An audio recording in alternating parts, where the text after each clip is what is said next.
Somebody looked at the DeWalt 735, you know, the planer in half of hobbyist wood shops in the world, and basically went, "Can I copy your homework? Don't worry, I'll make it look different." New color, carbide helical cutter head, done. And your first thought is probably, it's just a copy of a DeWalt in a trench coat. But I've owned it for a few months and I've pitted it against not one, but two DeWalts. And it even embarrassed my old big industrial planer. I'm gonna tell you exactly which planer you should buy, but it mightn't be either of these. This is the Find by Tool Macho Rule FB132H 13 syllable 13-inch benchtop planer that looks suspiciously like the DeWalt 735. Now, a while back I made a video complaining about that woodworking on YouTube has slid into the same sort of shilling you'd see on cable TV. However, I got excited when I first saw this planer in a fellow creator, Dan Made's video, but it was sold out at that time, so I emailed Find by Tool and basically asked them if they had one kicking around their back room to sell to an impatient creator. They sent it to me for free and they agreed that I can share my honest opinion, good and bad. No money changed hands, and I'm also not in their affiliate program, so I make no money whether you buy this thing or not. What was nagging me was that I agreed to this planer deal before I made that anti-influencer video, which is not really an excuse, but to square it with my own morality, I donated the full retail value of this planer to Rob Cosman's Purple Heart Project. As of filming this video, the Macho Rule will run you about $1,000 US or about $14.50 Canadian directly from Find by Tool. But prices can move, so check out the website at the time of watching this video. Something to note though, a stock DeWalt 735 is cheaper. It comes in at around $700, and if you don't care about installing a helical head, then this is probably the better buy because it's been the standard for 23 years now. But if you're interested in adding a Burge Helix head to a DeWalt, and now you're over $1,200, there are cheaper heads, might get you below $1,100, plus an afternoon to install it, plus a voided warranty. The Macho Rule shows up at your door at $1,000 with the helical head already in it with a 1-year warranty. That's the whole pitch with this machine. Looking at it, yeah, it's a millennial gray DeWalt 735. They just ran it through a Ditto machine. The same 4-post layout, the same 2-speed gearbox, the same sort of footprint, and I am fine with that. This design is 23 years old, the patents are long expired, and most of the tools in your workshop are a riff on someone else's idea anyways. The only question worth asking is whether the photocopier was running out of ink, or did they actually iterate and improve it? So let's go feature by feature. The big one, and the reason you're watching, is that this comes with a helical carbide head already installed, whereas the DeWalt comes with straight knives right out of the box. It's a true helical head, not a spiral head. The carbide cutters are skewed so they can make a shear cut instead of a straight chop. There's 40 carbide inserts in 4 rows. Now the usual pitch is that helical saves you from tear out on difficult wood grain over a straight knife cutter head, and perhaps slightly better than a spiral carbide cutter head as well. In reality though, well, we'll get to that in a minute. The real reason I'd pay for a carbide head is that you never have to sharpen or replace a knife again. Next, a small touch that I almost like are these retracting in-feed and out-feed rollers. On the DeWalt, you can add these folding extension tables that live there forever, and then the outfeed one doesn't actually fold up completely because it intersects with the dust port. So if you want to fold them up permanently, you have to bungee cord them together, which is kind of dumb. These extend about 9 inches front and back, whereas the Macho Rule ones pull out 13 inches on the front and back. And then when you don't need them, you can tuck them away, which in my single car garage workshop matters every single day. But there is an issue with them, but I'm saving the complaints for later. The dust collection is pure DeWalt. It has an integrated blower that fires chips out the port in the back. The difference is that this machine includes a dust bag, so a beginner without a collector isn't rigging something up just to run the machine.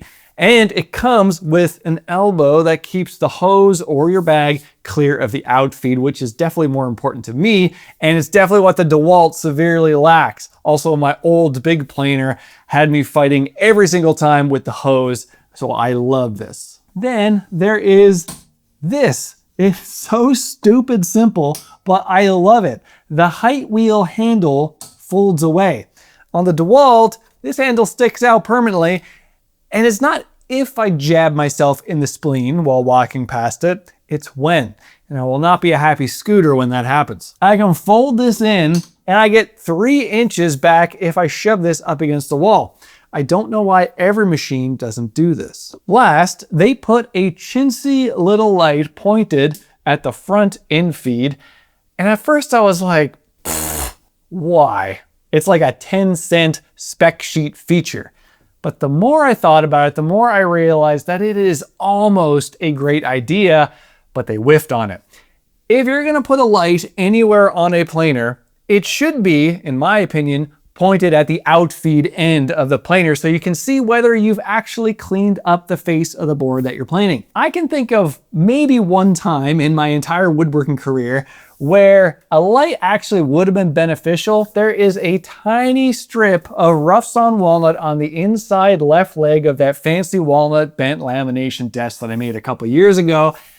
If I had a light pointed on the outfeed of that planer, I probably would have caught it before it was too late. But what you need more than some 10-cent LED is somewhere solid to actually work. Tell me this feels familiar. Your first real project needs a sturdy workbench, but every plan out there assumes that you have a big shop and massive machinery. The Evergreen Workbench course fixes that with a rock-solid bench that you can build with home center materials in a small space with the tools you already own. And once you got the bench, the job site station solves the next problem. It makes your tiny job site table saw feel like a big industrial cabinet saw. Join hundreds of people who have built these projects with the help of hours of instructional video, 50+ pages of plans, and the ability to ask me questions. And right now, the whole store is 30% off for Canada Day until Friday, July the 10th. So head to scottwalsh.co or scan the QR code on screen. Back to the planer. I went to my buddy Zach's shop and I lined up this Macho Rule against his straight knife DeWalt 735. And here at home, I pitted the Macho Rule against this used DeWalt 735 with a Shelix head already installed that I bought off Facebook Marketplace just for you guys. I put new knives in Zach's planer and I rotated the helical carbide cutters to a fresh edge. I used an 11-inch wide piece of walnut and took a brutal 45 thousandths of an inch, or about 1.1 millimeters pass. That's about as hard as you'd ever want to run one of these planers. Let's start with how much current they drew because I was shocked. Zach's straight knife DeWalt 735 drew 17 amps. My Macho Rule, 23.5. The Shelix DeWalt pulled 27 amps, which might warrant a call to an electrician or the fire department. Even though current and amps sounds like the most boring stuff on earth, it does matter a ton in reality. A lot of you might be in a single car garage, maybe with only one 15 amp outlet, maybe shared with another circuit in your house. If you've ever watched the lights dim when you flick a tool on, or you've tripped a breaker trying to run a planer and a shop vac at the same time, that's what this is. Both helical machines blew past their ratings on this cut. Nothing tripped because a breaker can tolerate a brief overload, but if you're trying to add dust collection on that same circuit, or you're trying to run a whole project's worth of wood at the same time, you're gonna go nowhere fast. Straight knives are more efficient, and it might be the only machine you can easily run in your own shop. The Macho Rule drew noticeably less current than the Shelix on the same identical cut. Both helical heads, both with the same amount of inserts, both on a fresh edge. That might point to a better cutter head design, though some of it could be wear and tear on this old used DeWalt machine. There's no doubt about it, these are loud machines. So I wanted to see which one is the most annoying. I measured under the same load with the same fixed 36-inch distance at the same point from the planer with my dB meter. The Motro Rule came in at 94 decibels. The Shelix Cutterhead DeWalt also came in at 94 decibels. The Straight Knife DeWalt came in as the loudest at 98 decibels. Now on Fine by Tools website, they claim that this machine is 50% quieter than a traditional planer. It's kind of marketing at that point because at max, it is about 30% quieter than a Straight Knife universal motor planer. You will still need hearing protection. These are all universal motor machines and they all scream. They just don't scream quite the same. If you really need a quieter planer, you need to step up to an induction motor, which is a whole different price and size class. And it's definitely the one thing I miss most about my big old planer. Then there is Snipe, which is a shallow dip a planer can carve into the ends of a board when only one feed roller is gripping it. I measured it with a straight edge and some feeler gauges on both ends. The stock DeWalt came in at 5 thou on both ends. The Shelix DeWalt came in at 3 thou on both ends. This Motro Rule had 4 thou on the out feed and 2 thou on the in feed. But let me be ultra clear about these numbers. There is no difference between 2 thou, 4 thou, and 5 thou. All three of these planers are low enough that you'd never have to worry about snipe unless you're doing some like really precise joinery. So none of these planers lose here. My one actual gripe is that whatever snipe the Motro Rule gives you, you're kind of stuck with it. And I'll tell you more on that in a minute, but the DeWalt tables, you can tweak to try and chase that snipe out.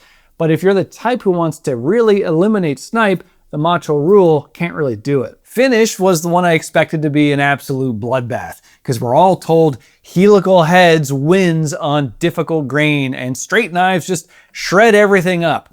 It didn't really play out that way. I wanted to get some curly maple and I couldn't find any, so I grabbed some bird's eye maple that I had on hand. And to really try and stack the deck against the straight knives, I ran that through the DeWalt with old dull blades before swapping them out with the fresh ones. There was absolutely no tear out. Another practical example of mine from the past is this old project that I made using highly figured curly maple, the stuff that's supposed to be a straight knife nightmare. And I surfaced it on my old Makita lunchbox planer with straight knives. The final result is super clean. Now, in my experience, straight knives do tear out a little more often. I'm not saying the difference is zero. I'm just saying it's a fraction of what people online will have you believe. And it's not the sole reason to buy a helical head. Let's talk about the negatives.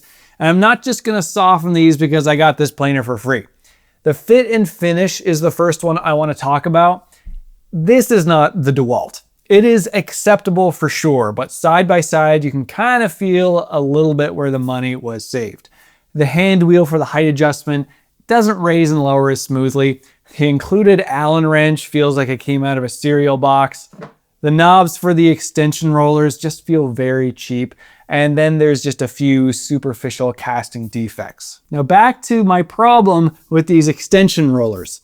You can't adjust them to fight snipe, but you also wouldn't want to. A table like this supports the board continuously, so you can set it just a little bit high to try and fight snipe, and then the board can fall gradually into the planer and rise slowly out of the back of the planer. But a roller is a single line of contact. If you hypothetically set it a little bit high to fight snipe, the instant that the board end rolls onto it or off of it, the support on the board is going to change abruptly, and then you've just traded snipe on the end of a board for a bump somewhere in the middle. So it's not that they forgot to make these adjustable, it's that it would cause more problems than it solves. It's a trade-off for how nicely they deploy and stow, and with only 4 thou of snipe, I think I still like the rollers better. Getting inside the Motro Rule is more annoying than a DeWalt. There are 12 screws that you have to take off on the top versus 4 on the DeWalt. And then there's the shroud for the dust collection that's a further 3 screws, whereas on the DeWalt you have 3 thumb nuts that are easy to use. It's annoying, but with carbide inserts, you really don't have to get inside there very much. The Macho Rule is heavier. It is 109 pounds versus 92 pounds, which cuts both ways. Sometimes more mass is better, but obviously it's going to be more to wrestle around your workshop. The customer service for Fine by Tool is completely mixed. A lot of great reviews, but there's at least a couple people who got defective units and then just walked away. I'm probably the worst person to judge because I'm a creator who sent out an email and got one of these planers shipped out fast. I can say that my experience talking to Fine by Tool was lovely, but you should also take that with a diamond crystal kosher sized grain of salt. I mean, I'm a bought man. Looping back to that big old professional planer that I sold, on paper, I gave up everything. 3 inches of width, real power, a quiet induction motor, though not everything about it was better. That planer left a lot of snipe, about 20 thousandths of an inch or about a half millimeter on a good day, which forced me to cut off about 6 inches off the ends of every single board I ran through it. This little planer gives me about 4 thou. So some of what I gave up, I was actually glad to get rid of. Do I regret it? Mostly no. I miss how quiet the motor was on the old machine, and I miss taking a 1/4 inch of material off in one careless pass. But I can't remember the last time I actually maxed out the 16 inches of width. Maybe I never ever did. I was paying to store and power capacity that I never really used. If you mill a whole bunch of rough hardwood lumber in a big volume, then ignore this video entirely. That big machine is for you. But for the rest of us, the thing I lost was mostly stuff I wasn't using. And that's the exact lens that I can't stop pointing at these planers. For instance, the dust collection blower that both the Macho Rule and the DeWalt have, it cools the motor and it forces chips out, but then when you eventually want to hook up a dust collector, that little leaf blower is just coasting, collecting a paycheck for a job that your dust collector already does on your dime and your power. The motor still needs some cooling, so you can't just remove the blower, but plenty of lunchbox planers skip that and don't overcook themselves. The 2 feed speeds, same story. I never once used that fast speed, and it's a failure point that you're paying money for. The preset depth stop on the side, I've owned and used planers for like 15 years at least, and I have never thought that I needed a depth stop like that. And then I asked a bunch of friends who owned the DeWalt 735, and none of them have ever used that preset depth stop knob either. It's basically the planer equivalent of an appendix. So I pictured the planer I actually want. No depth stop, only one speed, no blower in the back, and I figured maybe it'll be $800 instead of $1,000. And then I realized I was describing a planer that already exists. A simple helical lunchbox like Grizzly's G0940, or Fine by Tool makes one, the FB131H, or a whole slew of others available. I've owned 3 kinds of planers that are relevant to home hobbyists. The difference in daily use between one of those standard little lunchbox planers and one of these light-duty consumer 4-post bench tops, the DeWalt or the Macho Rule, is very small, very small. There is a big jump in robustness between either of these and a real cast iron machine, which is a whole different size and price commitment. So if you're telling yourself that spending a couple $100 more for a consumer 4-post planer over a lunchbox planer buys you some meaningfully better tool, in my experience, it really doesn't. You're paying for features, not really for a better planer. So maybe you don't need either of these bigger machines. Maybe a simple helical lunchbox does everything you actually need. And if it does, then you just potentially freed up a few $100, which, if it were me, I'd put towards the other half of the equation most beginners skip, a jointer. A planer can make 2 faces parallel, but it'll happily copy anything warped down the entire length of the board. A jointer gives you a flat reference face to start from, and I'd rather see you own a modest planer and get something like a used 6-inch cast iron jointer than one fancy planer and then are stuck using a planer sled to flatten a board. However, the simpler lunchbox planer that's right for most people will always sit in the shadows because you can't sell fewer features on Amazon. The machine with 2 speeds and the depth stop and the work light is always going to get more attention and the better thumbnail and the DeWalt 735 killer title on YouTube.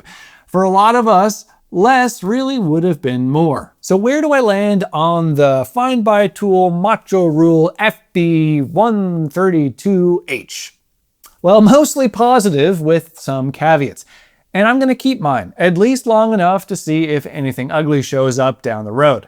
If you want a DeWalt 735 with a helical head already installed and you don't want to tear down a brand new machine just to get there, then this is the easy call. And the retracting rollers and the folding handle I think are real bonuses in a tight shop. But it might not be any of these. If you don't care about a helical head, then buy the stock DeWalt 735 and save your money. If you want a helical but don't need the 2 speeds and the depth stop and all the rest of the features, then maybe a simpler lunchbox planer does the same work for less and it leaves you some money to put towards a jointer. And if you're milling rough hardwood lumber all day, every day, none of these little machines are your answer anyways. The one thing I can't resolve for you is longevity. This is a young brand with basically no track record, so reliability and getting parts years from now is still a big old question mark. Mine's been solid for 3 whole months, but anyone who tells you what it'll be in 10 years is completely guessing. Anyways, if this video helped, please like and subscribe if that's okay. And reminder, my Canada Day sale is still ongoing at scottwalsh.co.